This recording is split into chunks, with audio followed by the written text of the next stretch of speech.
할렐루야. 오늘 이 시간에 같이 은혜 받을 말씀입니다. 같이 은혜 받을 말씀은 계속해서 사도행전 13장 28절로 말씀부터 35절 말씀까지입니다. 28절로 말씀부터 35절 말씀까지 우리 한 절씩 읽으면서 같이 또 은혜를 나누겠습니다. 시작. 죽일 죄를 하나도 찾지 못하였으나 빌라도에게 죽여달라 하였으니 성경에 그를 가리켜 기록한 말씀을 다 응하게 한 것이라. 후에 나무에서 내려다가 무덤에 두었으나 하나님이 죽은 자 가운데서 그를 살리신지라. 갈릴리로부터 예루살렘에 함께 올라간 사람들에게 여러 날 보이셨으니 그들이 이제 백성 앞에서 그의 증인이라. 우리도 조상들에게 주신 약속을 너희에게 전파하노니 곧 하나님이 예수를 일으키사 우리 자녀들에게 이 약속을 이루게 하셨다 함이라. 시편 둘째 편에 기록한 바와 같이 너는 내 아들이라 오늘 너를 낳았다 하셨고, 또 하나님께서 죽은 자 가운데서 그를 일으키사 다시 썩음을 당하지 않게 하실 것을 가르쳐 이르시되 내가 다윗에 기록하고 미쁜 은사를 너희에게 주리라 하셨으며, 또 다른 시편에 일렀으되 주의 거룩한 자로 썩음을 당하지 않게 하시리라 하셨느니라. 아멘. 사랑의 아버지 감사합니다. 간밤도 주님 은혜 가운데 주 안에서 저희들을 쉬게 하시고 또한 날을 우리에게 허락하시다 이 새벽에도 주님을 찬양하며 하나님의 말씀에 떡을 이 시간도 받기를 원합니다. 하나님 말씀을 읽고 전하고 받사오니 하나님 말씀은 하나님이시요 또 성령님이시요 예수님이시요 또 은혜요 지혜요 능력이요 치유요 축복이오니 이 시간도 말씀의 큰 능력의 은총을 저희들에게 삶 속에 심령 속에 영혼 속에 베풀어 주시옵소서.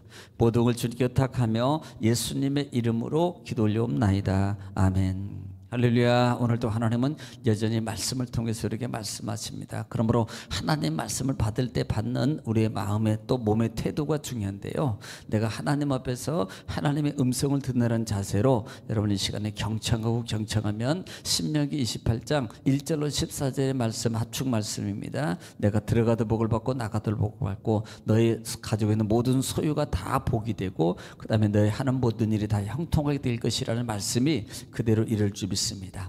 또 말씀이 선포될 때마다 우리가 입을 열어서 화답해야 될 말이 있어요. 그 말은 아멘입니다. 아멘은 하나님께 영광을 돌린다는 의미고요. 또 아멘은 하나님 말씀이 그대로 이룰 줄 믿습니다라는 우리 마음속에 있는 신앙의 고백의 소리입니다. 또 아멘은요, 마음의 기도의 소원이 담겨져 있습니다. 그러므로 말씀이 증거되고 선포될 때마다 입을 열어서 아멘으로 화답할 때 아멘의 큰 말씀의 역사가 이루어질 줄 믿습니다. 그렇게 되기를 주의 이름으로 축복합니다. 자, 우리는 지금 계속해서 사도행전 말씀을 통해서 은혜를 나누고 있습니다. 지금 13장 말씀을 통해서 은혜를 나누고 있는데요, 자, 지난 시간의 말씀 계속해서 지금 바울 사도가 비시디안 안디옥 이 회당에 들어갔어요. 회당에. 그러니까 비시디안 안디옥에서 출발했던 이 바울이 이제는 소아시아 지역에 비시디 안디옥에 들어가지고 그 회당에서 지금 복음을 전하고 있습니다. 여러분, 그때 말씀드리지 못한 게 회당이라는 개념은 성전의 개념이 아니에요. 유대인들은 보통 한 10명 정도, 남자 믿음의 사람 10명이 되면 그 모임의 장소를 만들 수 있습니다. 그것을 회당이라 그래요. 그러면 성전이라는 개념은 대제사장이 주도되지만 여기는 그래서 회당장이라 이렇게 하면 소모임이라고 보면 됩니다. 소모임, 그룹의 소모임. 그래서 랍비들이나 그 다음에 뭐 서로 성경을 가르치고 근언하거나 이런 것들이, 그러니까 그곳에 있을 때에 그 회당장으로 말미암아 할 말이 있으면 하라라고 말할 때 거기에 앉아 있는 많은 무리들이 있습니다. 그 무리들을 향하여서 지금 예수 그리스도에 대해서 계속 말씀하는 겁니다. 뭐에 대해서요? 그분은 약속의 하나님 뜻대로, 하나님의 뜻대로 너희 선민들을 구원하기 위해서, 우리 믿음의 백성들을 구원하기 위해서 구제로 예수 그리스도를 세우셨다라는 말씀이에요. 그러면서 지금 지난 시간에는 이 바울 사도의 그 의도성이 계속적으로 보이는 것 중에 하나가, 갑자기 누구를 등장시키자면 신약 시대의 마지막, 구약 시대의 마지막 선지자인 누구예요? 새 요한을 지금 등급시키고 뭐에 대해서? 회개에 대해서 지금 말하고 있습니다. 회개. 그러면 회개에 대해서 말하고 있다는 것은 죄에 대해서 말하는 거예요. 죄에 대해서. 그래서 이 세례 요한이 그 예수 그리스도의 예비된 자다, 예비된 자다라고 말합니다. 그러면서 뭘 지적해요? 은근히 이스라엘 백성들을 이렇게 축켜 세우고 선민이다, 선택받은 백성이다, 이렇게 바울 사도는 상당히 지혜롭습니다. 그래서 그렇게 복음을 이제 증거하면서 뭘 의도하냐면 그 유대인들의 잘못된 부분을 직접적이면서도 간접적으로 가르쳐줘요. 스데반은 직설적이었습니다. 이 독사의 자식들아, 너희는 잘못했다, 막 직접적으로 말하는데 이 사도 이 바울은요 지혜롭게 해요, 지혜롭게. 그래서 우리가 마지막 부분에 보지만 너희가 안식일에 모세오경을 읽고 그 다음에 기도하고 낭독하고 그 말을 너희가 듣는 그런 예배 형식은 가지고 있는데, 너희가 선지자들이 그렇게 말한 그 말을 너희가 읽으면서도 너희는 무지해서 못 깨닫고 있다. 너희가 영적으로뿐만 아니라 이 여러 가지 선지자로 말미암아 주신 예수 그리스도 메시아에 대해서 말하는데 너희가 깨닫지 못하고 있는 너희들의 무지함을 은근히 지금 바울 사도가 가르치고 있는 거예요. 지적하고 있는 거라 이 말입니다. 그래서 예수를 통해서 정죄하며 그 다음에 선지자의 말을 응하게 할 것이다 라고 말한다 이 말이에요. 자, 오늘 28절 말씀부터 8절 말씀부터 또 보면서 같이 나누겠습니다. 죽일 죄를 하나도 찾지 못하였으나 빌라도에게 죽여달라 하였으니 그랬습니다. 그러니까 선지자들이 그렇게 예언했는데 너희는 알아보지도 못하고 그분을 정죄하고 그 다음에 뭐예요? 잡아다가 팔아서 누구에게? 여러분 대제사장에게 가고 가야바한테 가고 그 다음에 가야바는 누구에게? 빌라도에게 지금 인계하는 거예요. 그런데 그 빌라도는 죽일 죄를 찾지 못했다고 말한다 이 말입니다. 사내들인 공의로 말미암아 지금 예수를 빌라도 법정에 넘길 때 여러분 그들이 넘길 때 두 가지 제목을 씌운다 그랬잖아요. 마태복음 강의 때 하나는 신성모독이라고 그랬습니다. 내가 하나님의 아들, 내가 메시아다. 네가 진짜 하나님의 아들이냐? 대답 안 했어요. 그게 신성모독이라는 말입니다. 또 하나는 성전을 몰란죄입니다. 성전을 헐라 그러면 내가 3일 만에, 그러니까 이것은 어떻게 보면 어떤 것을 예를 들어서 문란을 일으키는 어떤 거짓말 사도다, 이렇게 제목을 붙여가지고 고발을 했단 말이에요. 자, 그렇게 넘겼지만 누가복음에 보면은 누가복음 올 때 이 빌라도가 예수님에 대해서 뭐라고 말합니까? 23장 4절이에요. 누가복음 23장 4절 말씀을 한번 보겠습니다. 누가복음 23장 4절 말씀입니다. 한번 들어보시기 바랍니다. 뭐라고 그러는가? 시작. 빌라도가 대제사장들과 무리에게 이르되, 자, 이르되 내가 보니 이 사람에게 죄가 없도다 하니. 예, 결국은 너 대제사장도 이 사람 보니까 죄 없어. 지금 그런데 이 죽여달라고 보냈지만 대제사장은 죄가 없다고 말한다 이 말이에요. 물론 그 후에 밀란 등등 여러 가지 정치적 관계 때문에 예수님을 십자가에 죽입니다마는, 자 29절입니다. 29절 말씀에 성경의 글을 가리켜 거룩한 말씀을 다 응하게 한 것이라 후에 나무에서 내려 다가 무덤에 두었으나 그랬어요. 그러니까 하나님 뜻대로 이 모든 과정이 다 이루어진 것인가를 다시 계속적으로 말합니다. 오신 것도 고난받는 것도 그 다음에 이렇게 하는 모든 과정이 다 하나님의 뜻이라는 거예요. 심지어는 무덤에 두었다 그래요. 이것을 아까 누가복음 23장에도 보면은 50절로 56절 속에 제가 다 읽지는 않겠습니다만은 요셉하고 누구예요? 니고데모가 산 땅을 가지고 거기서 예수 그리스도를 뭐예요? 장사지립니다. 이것도 신이 예배된 모습이라 이 말이에요. 자, 그러면서 30절 말씀에 하나님이 죽은 자 가운데서 그를 살리신지라 이렇게 말합니다. 자, 지금 예수 그리스도를 얘기했어요. 그 다음에 너희가 알지 못하고 영적 무지함을 지적했습니다. 그리고 예수 그리스도의 십자가의 죽으심과 그 다음에 부활의 때를, 이 부활의 상황을 다시 말하고 있는 거예요. 하나님이 그렇게 너희들이 죽였지만 이것이 다 하나님의 뜻대로 진행되는 것이다. 하나님이 죽은 자 가운데서 그들을 살리셨다. 예수 그리스도를 다시 살리셨다라고 말하면서 부활을 얘기한다 이 말이에요. 자, 31절입니다.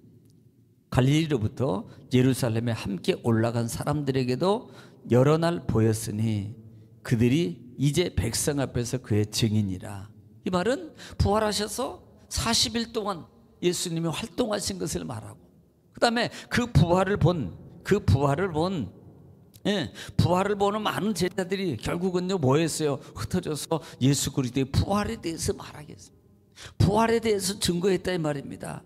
그러니까 각자 지금 예루살렘에 올라간 사람들이 보여준 본 것을 그들이 계속적으로 증언했다 이 말입니다. 또한 그것이 오늘 이 바울도 마찬가지예요.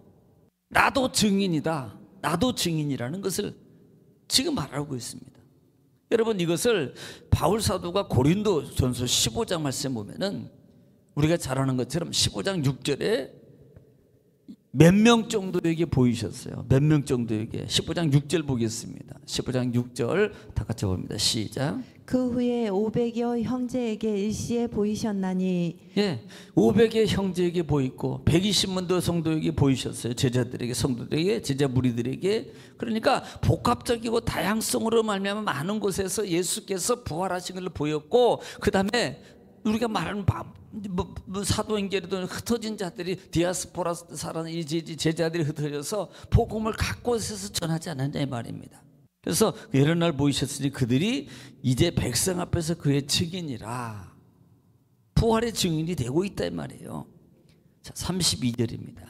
32절에 우리도 조상에게 주신 약속을 너에게 전파하노니 그랬습니다. 조상에게 주신 약속이 뭐예요? 메시아예요. 예수 그리스도에 대해서 우리도 지금 전한다. 제자들도 전하지만 그때 성령 받고 세례 받고 성령에 불받은 제자들, 그 다음에 많은 제자의 무리 중에서도 예수 그리스도를 체험한 자를, 특별히 부활의 현장에 목도했던 많은 자들이 복음을 그렇게 증거하고 있지 않느냐. 나도 마찬가지다. 나도 너에게 내가 전파하고 있다라고 말하고 있나 이 말입니다. 33절에 뭐라고 표현하냐면 33절에 곧 하나님이 예수를 일으키사 우리 자녀들에게 이 약속을 이루게 하셨다 함이라. 시편 2째 편에 기록한 바와 같이 너는 내 아들이라 오늘 너를 낳았다 하셨고 라고 말합니다. 그러니까 이것은 우리 자녀들에게 이 약속을 이루게 하셨다는 말의 의미가 시편 2편 7절 말씀이거든요. 2편 7절 말씀 속에 우리 약속을 이루게 하셨답니다. 이 시편에 기록한 바와 같이 너는 내 아들이라 오늘 너를 낳았고, 우리가 복음성 CCM에도 너는 내 아들이라 오늘날 내가 너를 낳았다고. 이게 이 시편 말씀을 가지고 CCM 찬양을 작곡해서 부르는 곡이잖아요. 그러니까 예수님의 부활, 그 다음에 이 부활의 은혜의 은총과 생명의, 그 다음에 소망의 소식을 후대에게 그 영생의 약속을 보장한다는 말의 의미라 이 말이에요. 이것이 결국은 너희 후대들 자녀들에게 약속을 이루게 하십니다. 결국은요 지금 우리에게 하고 있다는 거예요. 지금 너희들에게 그렇게 하고 있다. 이것이 너희에게 주신 하나님의 약속의 성취고, 그 다음에 그 부활의 은혜, 지금 바울 사도 의도는 부활을 통해서 참 생명의 은혜의 약속이 우리에게 영원히 보장되고 있다는 것을 지금 말하고 싶은 거예요. 그래서 너희도 그분을 믿어야 된다. 너희도 그분을 바라보게 되고 그분을 너희가 영접해야 된다. 그런데 너희는 그렇게 구약 모세 오경을 암교하고 그 다음에 예언서를 읽으면서도 그 예수 그리스도를 모르지 않느냐. 이렇게 말하는 이 말은요 그 당시에는 획기적입니다. 왜? 그들이 못 깨달았거든요. 34절에 또 하나님께서 죽은 자 가운데서 그들을 일으키사 다시 썩음을 당하지 않게 하실 것을 가르쳐 이르시되 내가 다윗의 거룩하고 미쁜 은사를 너에게 주리라 하셨으며 그럽니다. 그러니까 이것이 결국은요 보통 이 부분에 내가 다윗의 거룩하고 미쁜 사람 너에게 주리라 하셨으니, 이 말이 결국 이 34절은 이사야 55장 3절 부분에 보면 우리가 알 수 있어요. 이사야 55장 3절 부분입니다. 시작. 너희는 귀를 기울이고 내게로 나와 들으라. 그리하면 너희의 영혼이 살리라. 내가 너희를 위하여 영원한 언약을 맺으리니 곧 다윗에게 허락한 확실한 은혜이니라. 자, 지금 여기서 우리가 바울의 그 의도가, 이 말을 한 의도가 뭡니까? 지금 전절에서 보면은 너희가 그렇게 읽으면서도 영적 귀가 열려지지 않고 영적 눈이 열려져서 보지 못해. 그런데 그분이 바로 약속의 메시아 예수 그리스도야. 그분은 부활하셨고 그분은 살아나셨는데 왜 살아나냐면 너희를 위해서, 우리 후대를 위해서 살아나신 거야. 우리 후대를 위해서 우리 영혼을 살리시려고. 그래서 하나님께서 죽은 자 가운데 그를 일으켜서 다시 썩음을 당치 않게 하실 것을 가르쳐 이르시되 내가 다윗의 거룩하고 밑분세를 너에게 주리라 하셨으며, 이것이 35절에 이어지는 거예요. 또 다른 시편에 이르렀을 때 주의 거룩한 자로 썩음을 당치 않게 하시리라 하였느니라. 그러니까 이제 나중에 보면 다윗은 죽었고 썩었다. 그런데 예수 그리스도는 안 썩었어, 안 죽으셨어, 다시 살아나셨어. 이것이 결국 누구에게? 바울은 지금 계속 이 후대를 위해서, 우리를 위해서야. 그러므로 그분을 너희가 믿어야 돼. 그분을 믿어야만이 우리가 구원받고 우리에게 영원한 생명을 주시기 위한 것이야 라는 부분을 지금 이 깔고 있는 거예요. 그것을 말하기 위해서 지금 긴 설명을 이렇게 해가고 있는 거예요. 결국은 하나님께서 예수 그리스도를, 이렇게 너희가 죽인 예수 그리스도를 부활로 일으키신 것은 후대의 영원한 영생을 인증하고 확신시켜 주기 위한 것이다. 이것을 지금 바울 사도가 그들에게 말하고 있는 거예요. 그러므로 뭐예요? 너희가 부활신앙을 가져라. 우리도 마찬가지입니다. 부활신앙을 가져야 돼요. 소망이요, 실망하지 않고 예수 그리스도를 바라보면서 우리가 참 부활신앙을 가지고 어떤 상황에도 우리가 낭망하지 않고 실망하지 않고, 그럴 때마다 다윗이 고백하는 것처럼 나의 모습과 나의 모습은 내 영혼 어찌하여 낭망하며 불안하는고 나는 하나님을 바라라. 할렐루야. 여러분, 이 말의 고백을 통해서 여러분도 어려워요? 힘들어요? 그렇죠? 그럴 때 그래, 내가 영혼은 어찌하여 낭망하며 불안하는고, 우리를 위해서 부활하신 그 하나님의 은혜, 그 하나님을 바라보면서 힘을 내시고 여러분 이기시고 승리하는 오늘 하루 여러분 되시를 주님 축복합니다. 오늘 또 여러분 나라 민족을 위해서, 또 여러분 가정과 자녀와 교회를 위해서, 직장과 사업장을 위해서 주 한 번씩 통성으로 하나님께 간절히 기도하겠습니다. 주여, 걸어가시고 자비로우신 아버지, 은혜와 사랑을 주님 감사합니다. 하나님께서 우리를 사랑하시고 오늘도 말씀을 통해서 우리에게 알게 하시고 깨닫게 하시고 인도하시니 주님 감사합니다. 주님 영광을